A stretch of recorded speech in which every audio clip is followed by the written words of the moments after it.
Why, hello and welcome back to another episode of Voice of the Rings. I am your host and guide, Zollin Ironshield. And today, my friends, I want to talk about real quick chain skills on the Minstrel. I have an in-depth guide on the Minstrel that I just made the other day. You can check it out. But you guys really enjoyed my combat tactics videos. And I was talking about chain skills in general on my Guardian, but we're going to talk about them on the Minstrel today. Chain skills for doing damage when you're in your damage stance, and chain skills when you're healing. We'll talk about a little of both. The healing one's more simple probably than the damaging one, but let's just talk about it real quick. I'm back here at the dummies here in Archit. We have a great spot to practice abilities because they don't die when I shoot them as fast. All right, so basically when you come, let's simplify it as quick as possible, make this a fast video for you guys. The timeless echoes of battle you want to toss on your enemy as quick as possible. It will immediately cause them to aggro. So I like to throw it and immediately use piercing cry so they get stunned and do a high amount of damage. And then I usually go straight into Call of Fate, and that usually kills the target. All right? Usually if it's a base level thing on my level. Then sometimes maybe I'll do an AoE of Call of Oromin. All right?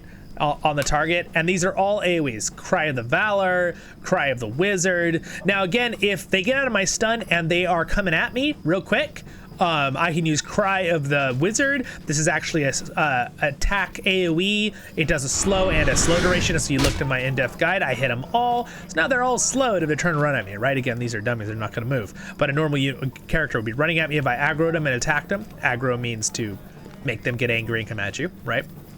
And then if they get too close to me after I've used my chain abilities, so I'll use Echoes of Battle, Roar, Call of Fate. Again, sometimes you may want to use, Call of Oakmart first. I'm butchering that name, I know. But Oramin, if you know how to, you get it.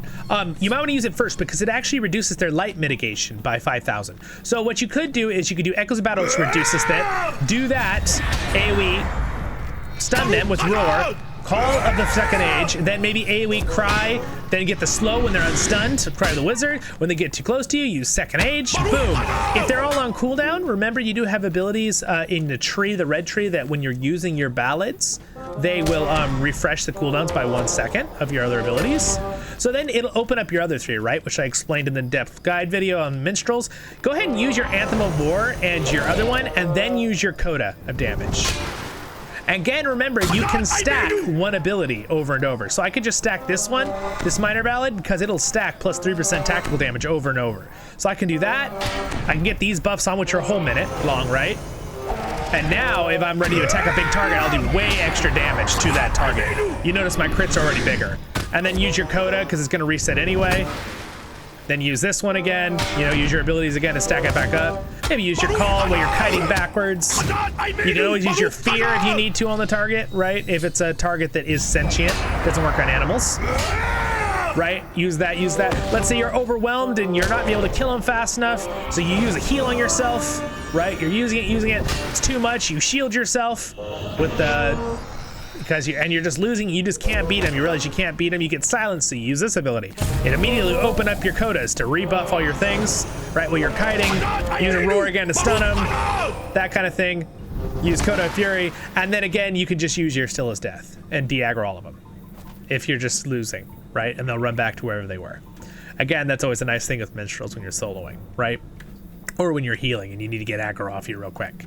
All right, so that's really about it with the chaining. You just chain between these abilities like that. Remember that Second Age is a close range ability, but all the rest are pretty darn far range. They're all 45 meters, I believe. 35 for Call of Fates and the other ones. So there's an occasional change there.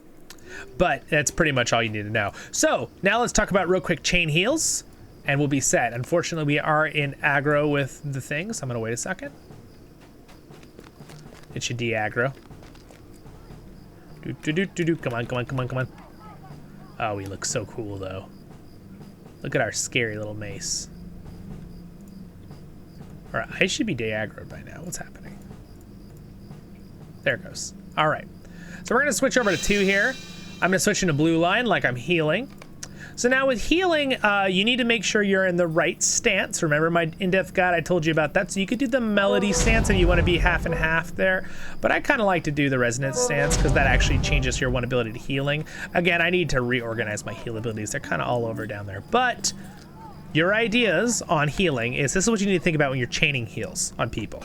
You need to think about your tank's health bar, right? When you're in a group, that's the big one. You're going to be healing a lot when he's taking the damage. But then also you need to make occasional AoE heal. So what I would recommend is, whoever your target is, today my target is going to be myself. So I'm going to click on myself, all right? You want to probably put Battle Melody on that target if it's your tank. So again, I'm putting it on myself. But whoever's taking the most damage, because it gives them some parry, gives them some damage reflect, and it only costs you 1 mana per second, and you have to be in a 30-meter range to them. Then you're going to use Raised Spirits as a quick heal. It's a real nice quick heal to heal the target. That's going to be one of your bread and butter heals. Also, Bolster Courage is a 3-second cooldown. Little longer animations, a bigger heal. It does add an it does a fellowship heal too because of the trait tree we're in, the blue tree. Again, that is your main healing tree. The yellow tree is more of a heal / supporting buffing tree. All right, on the Minstrel. Go watch the in-depth Minstrel guide if you're curious on that, guys. It's a pretty long guide in an hour, so we really go in depth. But this is a chain thing. So again, you're going to think about chaining. Okay, well, I'm going to use this one. It's an AoE heal, which is your one, and then this is an instant heal, very powerful. If you're having troubles keeping up with healing your guy, whoever it is, your tank, you can do that instantly or save someone. You also have Call of Lorieth. This is one you cast a minute cooldown. What happens is your next heal will be a crit for sure, which is very nice. So if you have an emergency and you need to use Triumph Spirit, which is a heal that's really powerful, the whole fellowship, and gives them some mana restoration too, and healing skill power cost is increased though, so it kind of hurts how much mana it costs, but it's emergency skill. So you use that, and that's like kind of helps with that. You can also chain this spirit ability on people. Again, I would probably switch these to look more like this. And this one you can use over and over on the target and get it stacked on somebody while you're healing them, because if you notice, it'll give me multi-heals here, and it'll give 3% increased defenses. And I can just leave that on them all the time. And that lasts for a good 45 seconds, so I can just occasionally toss that on my target. And then I'll keep using, Raised Spirits on the target, myself right now. And then remember, you can also use Major Ballad as a heal now. So normally that's an attack, but since we're in this stance with this trading, it's a heal. And remember, you want to have that fully stacked all the time because it's going to give you this buff that'll last until you're out of combat, Ballad of Healing. So you want to make sure you're fully stacked on that while you're in combat, right? Because that'll basically give you an increased 9% healing, or 6% times 3, 18% healing in this tree and stance, and then you'll have a lot stronger healing. And just keep these two up. So you're going to want to keep these two heals up all the time on the target, stacked. And then you're going to occasionally be able to use, once you have that all the way up, you're going to be able to use Legend of the Hammerhand if you need to. Let's see. Let's get in combat here. There we go. So now we can use Coda of Resonance. This is a heal too. It's going to, of course, remove your stacks of your ballads. So you'll have to restack your ballads, whether it be the damage ones or your healing one, right? Once you have that back up, you can also use Anthem of the Third Age, which increases your outgoing healing, and your skill inductions reduced by 25%, which is very awesome for your bolster. It's much faster cooldown. Of course, this one's instant. And you can just chain these around and then occasionally use your... Do you see how fast that was though? Because we also have some other buffs in our tree that also reduces skill induction in the blue tree, which again, that we talk about that in our Minstrel guide. But you can just chain through these heals. And then of course, don't forget you also have Fellowship's Heart, which is another good emergency one. It's a 2-minute cooldown. You can toss that one up. Takes a little induction. It'll heal over time. You can keep your other chain heals on the person, right? And you can just chain through and just make sure you occasionally drop an AoE heal. Bolster Courage will heal some people around the person you're healing. Inspire Fellowship will heal everyone in your fellowship. Triumph is everyone in your fellowship.